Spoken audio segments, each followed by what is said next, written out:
This hopefully will be the beginning of the representation of your voice. I'm going to introduce Stefan Schwartz, who is one of the ambassadors and has been selected by the group of ambassadors to actually give a short description of what his condition is like and what his story has been. And then in front of you are the ambassadors that represent the different genetic signatures. And this is where we want to start the conversation of tell us what your problems are. Tell you what it is or where you think science needs to go, because we have note takers, we are recording this, and this will definitely impact some of the structures, the grant applications, and the things that we study going forward. So as Stefan speaks, just kind of go inside your own mind and think, what is it that would solve problems for me? We want to know what your problems are, and even if you have some potential solutions. The ambassadors here are actually to field questions. We will be sending mics out into the audience so that your thoughts are captured for us. And with that, I will turn it over to Stefan.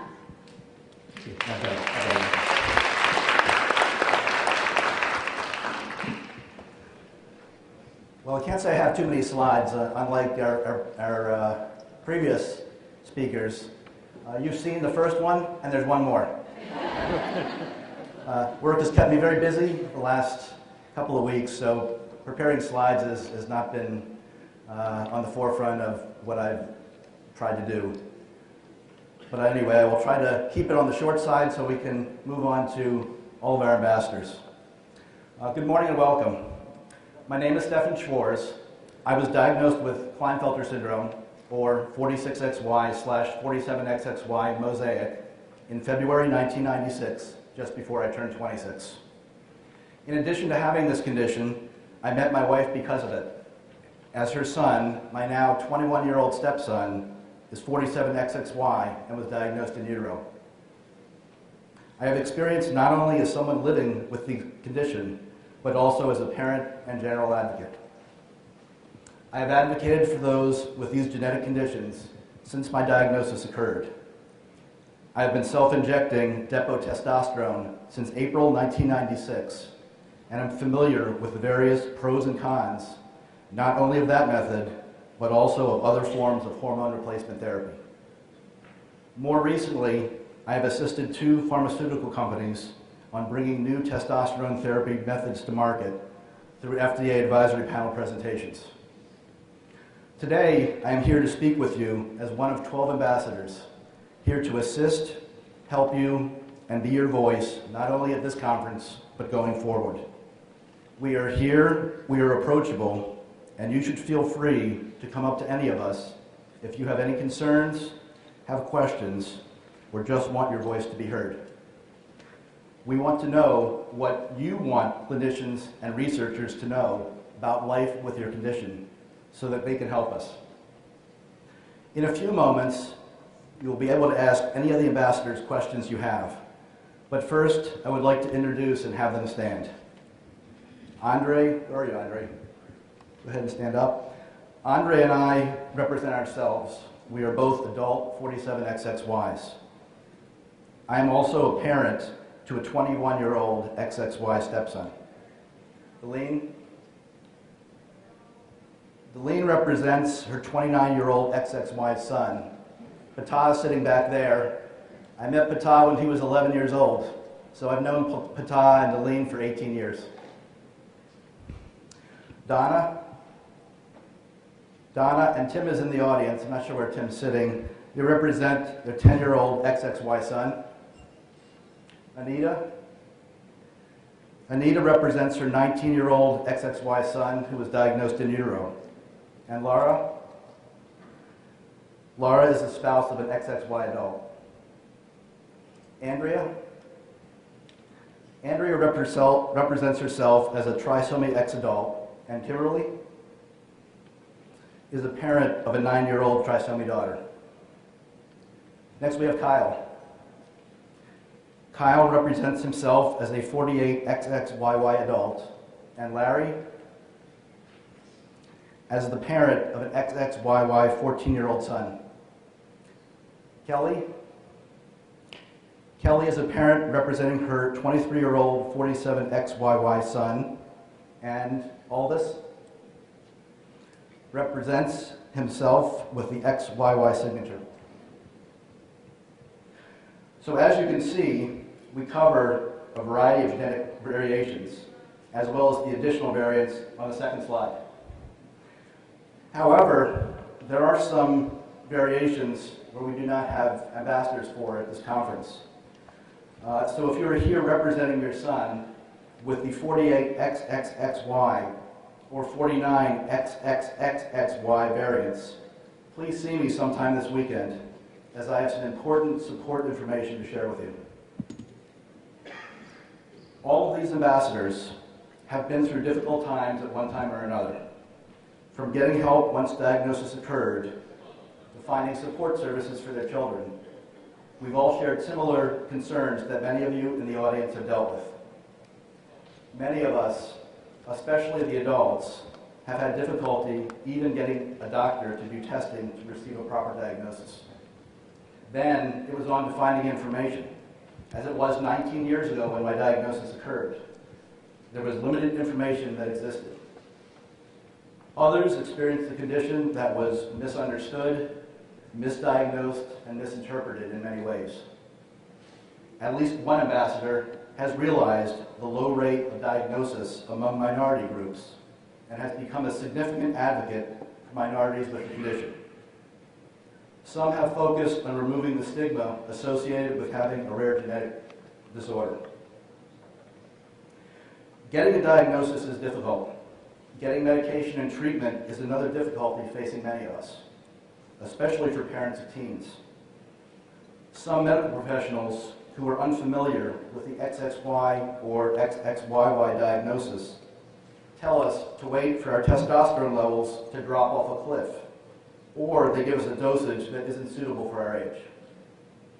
Those medical professionals need some training from the professionals who know us and know these conditions and do not hold biased opinions about one form of testosterone therapy or another. Some of these professionals do not have initials after their name. Some are regular people with the conditions. I would say everyone here fits that description. Some doctors push a certain type of hormonal medication. Some leave it open to the individual to decide after some discussion, since the individual is the one who has to use it daily, weekly, monthly, or whatever for that method. The physician should be advising and giving choices, not just one type because he or she receives money from the pharmaceutical company who produces it. We share similar concerns as many of you. As adults, we are constantly trying to make our lives better, especially after a later life diagnosis, and then are trying to figure out the best form of treatment. Parents want to get help for our children, teens, and especially for teens to get treatment at the right time without having to wait. Many of us have received a misdiagnosis and frequently have been mistreated by the service delivery system, including medical, educational, state, and government agencies. The majority of us have experienced educational issues. Many of our kids get passed on through school grades without being truly successful. We have to fight the school system for an individualized education plan, also known as an IEP. And then, even when we think everything is written properly into the IEP, the school system doesn't truly follow what is expected, and we are back to square one. On one hand, you want to let the school know about the condition. I mean, how are they going to help otherwise? But you have to be careful about how they use that information. I learned long ago during IEP meetings with my stepson that knowledge is power. Go into the school and the IEP meetings with knowledge, and the school will know they cannot take advantage of you. In putting this program together, the Access organization hoped to bring a better awareness amongst our community. We may represent different genetic variations, but in reality, we are one community that has a strong base of willing and driven individuals who together are so much more. We strive to assist the stakeholders in understanding difficult clinician research papers and journal articles in layman's terms. We work for easier access to the best medical professionals to assist with our care and the care of our children, spouses, friends, and anyone else who shares our condition. But we strive to have our medical professionals focus on the person and the family in addition to the diagnosis and what medical treatments are needed. We would love to make things easier and less of a scary situation to the newly diagnosed. There is still some scary terminology and information throughout textbooks that make our condition appear so negative that a parent couldn't think about the worst of what might happen to their child. I am a well-informed patient. I have been a well-informed patient since my diagnosis occurred 19 years ago. I realize I am not the norm. Many of us struggle with talking to the doctor, being honest about our difficulties and what we would prefer as the client. I used to say, if you don't like what you are hearing, find another doctor. That is easier said than done in the age of managed care. The point I'm making here, it should never solely be the doctor's decision, because frankly, they are not the ones who will have to use the medication for potentially many years. The patient, and if the person is a teen, his or her parents need to be involved with decision making. I'd like to share a short story with you. One of the earliest couples I spoke to, maybe 18 years ago, was pregnant about 4.5 months into their pregnancy. Amniocentesis determined their son would be born with the 47XXY signature. Naturally, they were scared and didn't know what to do. Their genetic counselor in South Florida told them they had 72 hours to decide whether to continue pregnancy or to terminate. They found me through my website, and we connected. I called and we spoke for about an hour. I could tell the mother was coming around and feeling more confident about continuing. But her husband was not there, and there were telltale signs of that by the terminology he was using that made me concerned about their decision. I told them to call me anytime and let me know if they had further questions. 36 or so hours later, I received a telephone call from them with some additional questions and dismissing some of the misinformation they had read on the internet. They asked whether their 47XXY son would have intellectual disabilities. Some of our other discussions involved other medical conditions we are predisposed to having as adults later in life. We spoke for quite a while, and they told me that their genetic counselor was expecting an answer Monday morning. I again told them I was here and to let me know if there was anything else I could answer. Monday morning came and went, as did Tuesday and Wednesday. But at the end of the week, I received an email from the couple indicating that they had decided to continue forward with their pregnancy. That I had generously assisted with my time to help them make the most crucial decision with limited knowledge and resources. 5 months or so later, I received an email with a picture from the couple indicating that they had named their baby after me because of the help I gave them. I have to admit, it was very touching. But that type of support is something I have given over and over again, countless times over the years. It's kind of the driven part of the equation that makes me who I am today. But enough about me. We all have our own stories. Those are the ambassadors who I have gotten to know over the past 6 weeks during the planning stages of the conference. Those stories that you have, some which you may not have ever told, some that may be in your head, that you're just looking to share with people like us, who understand where you're coming from, where you don't have to explain the behaviors or the tics that make us who we are. This is where we can help. And this is why Access has empowered the ambassadors to be your voice and to bridge that gap. In a moment, you will have the opportunity to meet our ambassadors and ask questions. This is the first of many opportunities to talk with us over the next 2 days. After the conference, we will remain visible and approachable through our various forums and email after that. Now it is your turn. to tell us what you need and what you want so that we can be your voice and bridge that gap. Don't be shy. You are among friends here, and we are here to help facilitate in any way you need us to do. Thank you to the Access organization for allowing me to give this morning's opening presentation about the Ambassadors Program and what we are here to do for attendees and the organization as a whole. I frequently close the presentation with a meaningful quote, but today I found two with strong meaning, and I only wish they were on slide 3, but they are not. Too little, too late. The first quote by Helen Keller, alone we can do so little, together we can do so much. And the second quote is from the movie What a Girl Wants, which just happened to be on television the other night. I actually think that this quote stands out a little more, and I think this is really perfect to end the presentation. Why are you trying so hard to fit in when you were born to stand out? Thank you.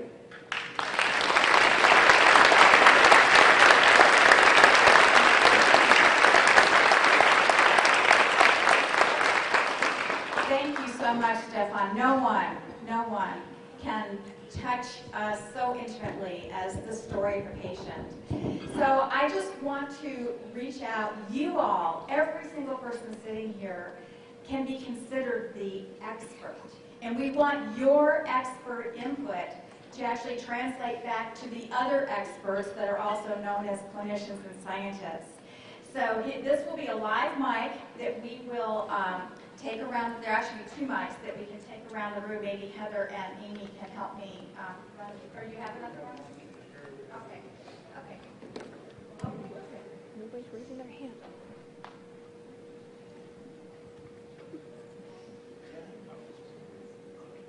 Yeah. okay. All right. So I have a magic wand. If you could fix it, if you could make your life better, if you could solve a problem today, what would it be? I want to hear from you, and I want you to have some transactions with these ambassadors. Yes, in the back. So I think I'm a mom of an XXY. I'm a mother of a son with XXY, and I think what I would like to know is more precision on testosterone therapy for the adolescent, both with regards to, getting them through puberty in a more typical way, as well as the preservation of fertility. Okay, do you have a question maybe for any of the ambassadors who deal with that? Anybody here working with, and the ambassadors working with testosterone issues, trying to treat an adolescent?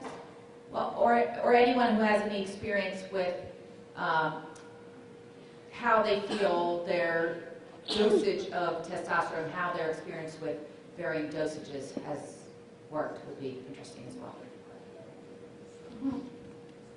Is this on? My feeling is with dosage that it varies on the individual. When I was diagnosed in 1996, my first endocrinologist, who will be here tomorrow, Dr. Adrian Dobbs, mentioned that the standard adult dosage was 1 cc or 200 milligram, we'll just say 1 cc. We're going to leave it at that. So I don't get confused or spell things that are wrong. The standard dosage was 1 cc injected every 2 weeks. That was the standard across the line, across the board diagnosed amount of testosterone by injection. Or there were patches. I won't go into patches. I'll leave that for another day. My body needs more, either more testosterone or more often. Because for any of the ladies in the audience, the last 2 days of my cycle, days 13 and 14, was like PMS times 50, and that was more than once a month. I was irritable, I was exhausted. I mean, I would fall asleep anywhere. I'd pull over on the side of the road on those last days. I lasted on 1 cc every 2 weeks for about less than a year. And then I saw another wonderful endocrinologist, Dr. Rolla, in Boston, and he said, let's reduce your cycle to 11 or 12 days, and you decide. You decide if you want to give it on day 11 or day 12, determined based on how you feel. And for the next 18 years or so, I gave it every 11 or 12 days because it's what my body needed. It's what I felt. It's somewhat what my numbers showed in lab testing, but it's what I felt. It's when I needed it. Just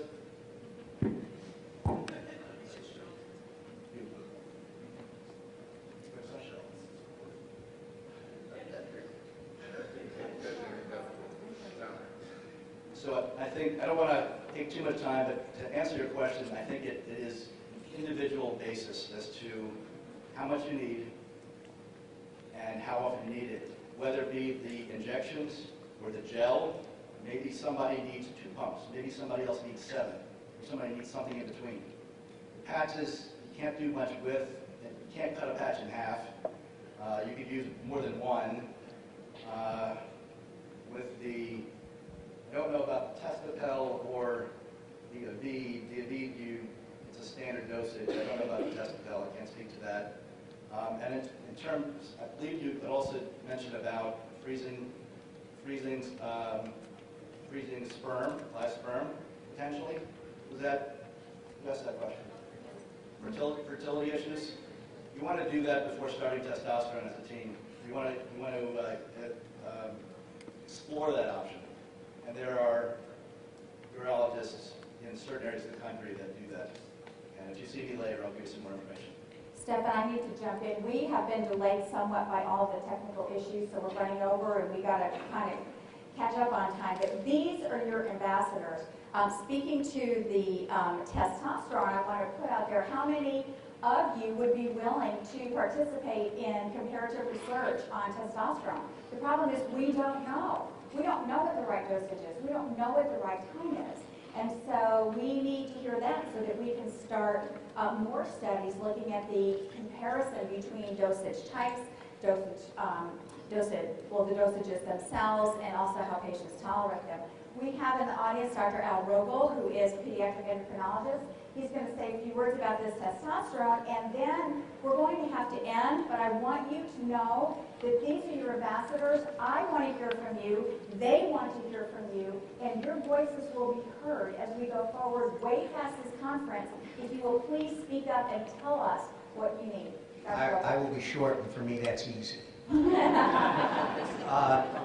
testosterone business is a big deal. It's not a little deal, and one size fits all is absolutely incorrect. I deal with puberty. Stefan was an adult when he started testosterone when he saw me, and his son was a child, and so you see both sides of it, and it really is, if you go through puberty normally, the range of what your testosterone levels is absolutely enormous. It's not only the amount of testosterone, but how your body responds to it. So there are a large number of adult docs. There are a few of us who are peds endos here. Please ask us, because these are the kinds of things, as a researcher, I might take care of a lot of subjects, but as a doctor, I take care of individual patients. These things need to be individualized. Just to absolutely put a point on what Stefan said. Thank you. Everyone, the next